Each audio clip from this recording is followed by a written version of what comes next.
Hello guys, स्वागत है आपका आज की इस वीडियो में। मेरा नाम है नवराज और आज की इस वीडियो में मैं बात करूंगा बिजनेस लॉ के बारे में। एक सक्सेसफुल बिजनेस बनाने के लिए आपके बिजनेस को सारे एस्पेक्ट्स पे स्ट्रॉन्ग होना चाहिए और आपको बिजनेस के सारे एस्पेक्ट्स की बेसिक नॉलेज होनी चाहिए।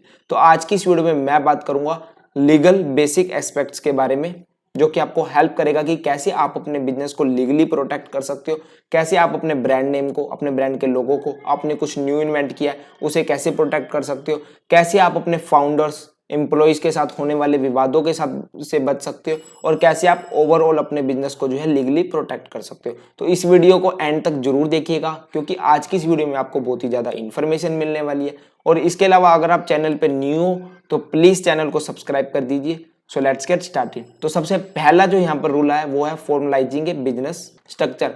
इंडिया में बिजनेस करने के लिए आपको जो है अपने बिजनेस को लीगली रजिस्टर करना होता है। तो यहाँ पर 4 टाइप्स की लीगल एंटिटी है इंडिया में, जिसके अंडर जो है आपको अपने बिजनेस को रजिस्टर करना होता है। इन 4 आइडेंटिटीज को डिटेल में समझने से पहले हमें जो है 3 चीजें यहाँ पर समझनी होगी जो कि बहुत ही ज्यादा इंपॉर्टेंट है। नंबर 1 यहाँ पर इंपॉर्टेंट चीज है कि सेपरेट एंटिटी। बिजनेस जो भी आप बिजनेस रजिस्टर करोगे उसे एज सेपरेट एंटिटी ट्रीट किया जाएगा या नहीं। और सेकंड चीज है यहाँ पर लाइबिलिटी। लाइबिलिटी लिमिटेड है या अनलिमिटेड है। लिमिटेड लाइबिलिटी का मतलब यह है कि अगर बिजनेस में लॉस हो जाता है आपका तो आपकी पर्सनल एसेट्स को सेल नहीं किया जाएगा। और अनलिमिटेड का मतलब यह है कि अगर बिजनेस में लॉस होगा तो उस लॉस की भरपाई करने के लिए आपकी पर्सनल एसेट्स को भी सेल किया जा सकता है।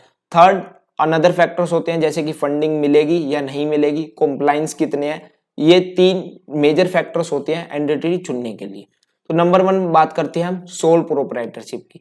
सोल प्रोप्राइटरशिप में जो है एकल स्वामित्व होता है, यानी कि एक ही पर्सन बिजनेस का ओनर होगा और जो लाइबिलिटी होती है वो अनलिमिटेड होती है। और जो सेपरेट आइडेंटिटी नहीं माना जाता सोल प्रोप्राइटरशिप को, और जो सोल प्रोप्राइटरशिप की कंप्लाइंस है वो बहुत ही आसान है। मतलब आपको जो है ज्यादा फंडों में नहीं पड़ना होता।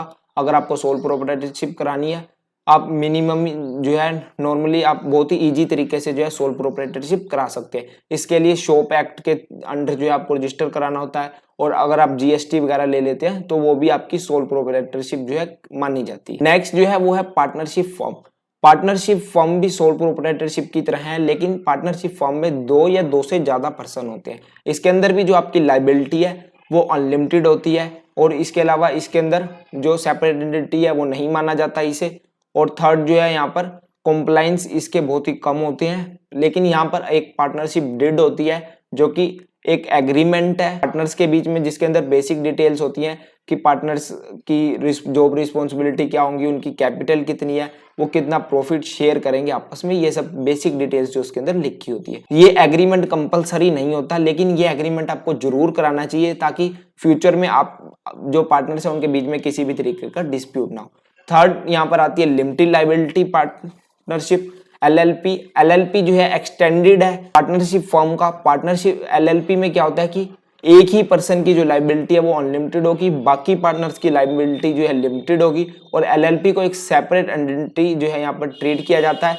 इसके अलावा कॉम्प्लायंस ज्यादा होती है एलएलपी की। नंबर 4 पे जो है वो है प्राइवेट लिमिटेड कंपनी। ये मोस्ट पॉपुलर लीगल एंटिटी है इंडिया में। इसके लिए आपको चाहिए होते हैं 2 शेयर होल्डर्स और 2 डायरेक्टर्स। डायरेक्टर्स वो लोग होते हैं जो कंपनी को रन करते हैं, शेयर होल्डर वो लोग होते हैं जो कि कंपनी में पैसा लगाएंगे। शेयर होल्डर और डायरेक्टर एक ही पर्सन, सेम पर्सन हो सकते हैं। तो कंपनी प्राइवेट लिमिटेड कंपनी की जो लीगल एंटिटी है वो सेपरेट होती है। प्राइवेट लिमिटेड कंपनी की जो कॉम्प्लायंस है वो बहुत ही ज्यादा होती है, लेकिन इसका सबसे बड़ा बेनिफिट क्या होता है कि इसके अंदर जो लाइबिलिटी है वो लिमिटेड होगी, तभी इसके नाम क्या गया आता है प्राइवेट लिमिटेड। तो इसके अंदर जो है लाइबिलिटी आपकी जो है वो लिमिटेड रहेगी। और इसके अलावा अगर आपको फ्यूचर में फंडिंग वगैरह चाहिए तो ये लीगल एंटिटी आपके लिए बेस्ट है। और इसके अलावा अगर आप इन चारों के बारे में और ज्यादा डिटेल में जानना चाहते हैं तो इसके ऊपर मैंने एक ऑलरेडी वीडियो बना रखी है, आई बटन पे आप जा करके उस वीडियो को चेक कर सकते हैं। नेक्स्ट जो रूल है इंडिया में वो है लाइसेंस से रिलेटेड। इंडिया में डिफरेंट बिजनेसेस को रन करने के लिए आपको डिफरेंट लाइसेंस चाहिए होते हैं। अभी जो हमने बात करी वो है बिजनेस को रजिस्टर कराना, अपने बिजनेस को लिस्ट कराना, लेकिन आपको अपने बिजनेस को रन करने के लिए भी कुछ लाइसेंस की जरूरत होती है। फॉर एग्जाम्पल, अगर आप अपना रेस्टोरेंट खुद का स्टार्ट करना चाहते हैं या कोई भी फूड से रिलेटेड अगर आप अपना बिजनेस स्टार्ट करना चाहते हैं तो आपको लाइसेंस चाहिए होगा फसाई का। अगर आप हेल्थ केयर इंडस्ट्री के अंदर अपना कुछ मेडिसिन से रिलेटेड कुछ बिजनेस करना चाहते हो तो आपको जो है हेल्थ केयर से रिलेटेड जो लाइसेंस है वो लेने होंगे। इसके अलावा अगर आप एक्सपोर्ट इंपोर्ट का अगर आप काम करना चाहते हो तो आपको जो है RCMC लेना होगा, आपको इंपोर्ट एक्सपोर्ट कोड लेना होगा। तो डिफरेंट इंडस्ट्रीज के अंदर डिफरेंट लाइसेंस होते हैं जो कि आपके बिजनेस के लिए ऑब्टेन करना बहुत ही ज्यादा जरूरी होता है। नंबर 3 जो यहाँ पर रूल आता है वो है इंटेलेक्चुअल प्रॉपर्टी का। इंटेलेक्चुअल प्रॉपर्टी क्या होती है? इंटेलेक्चुअल प्रॉपर्टी इंटेंजिबल एसेट्स होती है जिसके अंदर आपका ब्रांड नेम, ब्रांड लोगो, कोई प्रोसेस, ये सब चीजें जो है इंक्लूड की जाती है। तो इंटेलेक्चुअल प्रॉपर्टी बहुत ही ज्यादा आज की डेट में इंपॉर्टेंट है, क्योंकि आज की डेट में स्टार्ट होने वाले मोस्टली स्टार्टअप जो है वो टेक ओरिएंटेड है। न्यू चीजें आजकल जो है स्टार्टअप्स इन्वेंट कर रहे हैं। तो ऐसे में ये बहुत ही ज्यादा जरूरी होता है कि जो भी चीज आपने इन्वेंट किया है, कोई चाहे वो कोई न्यू मशीनरी हो, कोई प्रोडक्ट हो, कोई न्यू प्रोसेस हो, आप उसे पेटेंट कराइए। पेटेंट जब आप किसी प्रोसेस को करा लेते हो तो वो उस प्रोसेस को या फिर उस प्रोडक्ट को कोई भी लोग जो है कॉपी नहीं कर सकता। अगर वो कॉपी करेगा तो आप उसके ऊपर केस कर सकते हो। और इसके अलावा आप पेटेंट को सेल भी कर सकते हो, आप पेटेंट्स को जो है रेंट भी कर सकते हो, उसके अंदर जो है आपको रॉयल्टी मिलेगी। और इसके अलावा आप अपने बिजनेस नेम और आपका जो ब्रांड लोगो है आप उसे भी प्रोटेक्ट कर सकते हो।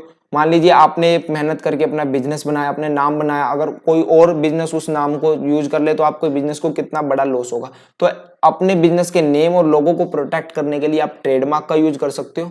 तो इस और भी जो है इंटेलेक्चुअल प्रॉपर्टी से रिलेटेड गवर्नमेंट ने बहुत सारे रूल्स बना रखे हैं जो कि आपको फॉलो करने होते हैं। तो नेक्स्ट जो रूल एप्लीकेबल होता है वो है लेबर और एम्प्लॉय से रिलेटेड। आपकी बिजनेस ऑर्गेनाइजेशन में जितने भी लोग काम करते हैं, चाहे वो एम्प्लॉयज हो या फिर फैक्ट्री वगैरह में लेबर वगैरह काम करती है, तो उन सभी को आपके बिजनेस से प्रोटेक्ट करने के लिए आप उनके साथ कोई भी मिसबिहेव ना करो। इसके लिए गवर्नमेंट ने बहुत ही सारे जो है लॉज वगैरह बना रखे हैं जो कि आपको फॉलो करने होते हैं, जिसके अंदर जैसे कि मिनिमम वेजेस जो गवर्नमेंट ने डिसाइड कर रखे होते हैं, वीकली हॉलीडेज है, सेक्सुअल हैरेसमेंट है, और इसके अलावा ग्रेचुइटी वगैरह, ये सब चीजें जो है आपको फॉलो करनी होती है। एम्प्लॉयज का PF वगैरह, ये सब चीजें जो है आपको इसके अंदर करनी होती है, मेंटेन करनी होती है। तो अपने बिजनेस को सक्सेसफुली रन करने के लिए आपको लेबर और एम्प्लॉय से रिलेटेड रूल्स को भी अच्छे से फॉलो करना चाहिए। नेक्स्ट जो इंडिया में रूल एप्लीकेबल होता है वो है अकाउंटिंग से रिलेटेड, अकाउंटिंग और टैक्सेस से रिलेटेड। तो यहाँ पर मेनली 2 तरह के टैक्सेस होते हैं। पहले हम टैक्सेस को समझते हैं। 2 तरह के मेनली टैक्सेस होते हैं, डायरेक्ट टैक्स और इनडायरेक्ट टैक्स। इनडायरेक्ट टैक्स क्या होता है कि इनडायरेक्टली तरीके से लगाया गया। ये गवर्नमेंट है, एक ये बिजनेस है। गवर्नमेंट ने जो है इन बिजनेस के ऊपर टैक्स लगाया है, लेकिन ये बिजनेस अपनी जेब से पे नहीं करेंगे इस टैक्स को। ये जो टैक्स की लायबिलिटी है वो आगे अपने कस्टमर्स को ट्रांसफर कर देंगे। मान लीजिए एक गवर्नमेंट ने जो है GST लगाया, GST एक इनडायरेक्ट टैक्स है, तो गवर्नमेंट ने जो है प्रोडक्ट्स पे GST लगाया, तो वो जो बिजनेस है लगाया, तो वो बिजनेस के ऊपर है टैक्स ना, GST। लेकिन बिजनेसेस क्या करते हैं कि आगे जब वो अपना प्रोडक्ट सेल करते हैं तो वो आगे कस्टमर से चार्ज करते हैं GST। वो इनडायरेक्ट टैक्स है, यानी कि लगाया तो बिजनेसेस पे था लेकिन कस्टमर से वसूल किया जाता है वो। और डायरेक्ट टैक्स होता है कि जिस पे लगाया वो ही पे करेंगे, जैसे कि कॉर्पोरेट टैक्स हो गया। इनकम टैक्स भी जो है डायरेक्ट टैक्स होता है, लेकिन हम बिजनेस की बात कर रहे हैं तो यहाँ पर कॉर्पोरेट टैक्स बिजनेसेस के लिए डायरेक्ट टैक्स है। तो कॉर्पोरेट टैक्स 250 करोड़ के टर्नओवर तक 25% जो है कॉर्पोरेट टैक्स चार्ज करती है गवर्नमेंट, और 250 करोड़ से अधिक टर्नओवर वाली कंपनियों से 30% कॉर्पोरेट टैक्स चार्ज करती है। यानी कि जितना प्रॉफिट आपकी कंपनी कमाएगी उसका 25% आपको गवर्नमेंट को देना होगा। GST तो आप पे करोगे ही करोगे, लेकिन सब कुछ जो आपका लास्ट में जो ईयर में एंड ऑफ द ईयर में जितना भी आपको प्रॉफिट होगा उसका 25% आपको गवर्नमेंट को पे करना होगा। इसके अलावा यहाँ पर आपको जो है अपने अकाउंट्स वगैरह ऑडिट कराने होते हैं CA वगैरह से, और इसके अलावा आपको टैक्स ऑडिट रिपोर्ट्स वगैरह भी तैयार करनी होती है ताकि आपके बिजनेस में किसी भी तरीके का घपला वगैरह ना हो। और इसके अलावा ये आपके लिए भी बहुत ही ज्यादा हेल्पफुल होता है। एज एन बिजनेस ओनर आप जो है अच्छे से अपनी ऑर्गेनाइजेशन को मॉनिटर कर सकते हो कि कुछ क्या एक्सपेंसेस हो रहे हैं आपके, क्या लॉस में जा रहा है आपका बिजनेस, कितना प्रॉफिट आप अर्न करोगे, कितनी आपकी सेल्स हुई है। तो अच्छे से अकाउंट्स को मेंटेन करना बहुत ही ज्यादा इंपॉर्टेंट होता है एक बिजनेस के लिए। नेक्स्ट जो इंडिया में रूल एप्लीकेबल है वो है कॉन्ट्रैक्ट। बिजनेस में रहते हुए आपको बहुत सारे कॉन्ट्रैक्ट्स करने होते हैं। आप बहुत सारे लोगों के साथ जो है डील करोगे, आप जो है B2B डील करोगे, आप जो है B2C भी डील करोगे, आप किसी अनदर कंपनीज के साथ टाई अप वगैरह करते हो, या फिर आप अपने बिजनेस की कॉन्फिडेंशियल डिटेल्स जो है अनदर बिजनेस के साथ शेयर करते हो। तो ऐसे में जो दूसरे बिजनेस जिसके साथ आप डील कर रहे हो और आप उनको कॉन्फिडेंशियल जो अपनी डिटेल है अपने बिजनेस की आप वो शेयर कर रहे हो, तो वो लोग जो है उसका मिसयूज ना कर ले, इसके लिए आपको बहुत सारे एग्रीमेंट्स वगैरह करने होते हैं। तो यहाँ पर सबसे पॉपुलर जो एग्रीमेंट होता है वो है नॉन डिस्क्लोजर एग्रीमेंट। अगर आप नॉन डिस्क्लोजर एग्रीमेंट उस फर्म के साथ कर लोगे तो अगर उसके बाद अगर वो फर्म आपके आइडिया को या फिर जो भी इंफॉर्मेशन आपने उनके साथ शेयर की अगर उसका मिसयूज करते हैं तो आप उनके खिलाफ जो है आप जो है केस कर सकते हो।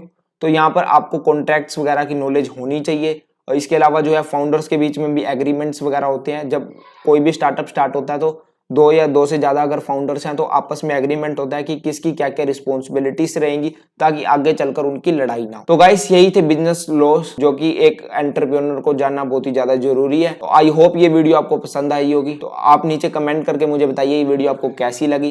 तो guys thanks for watching this video.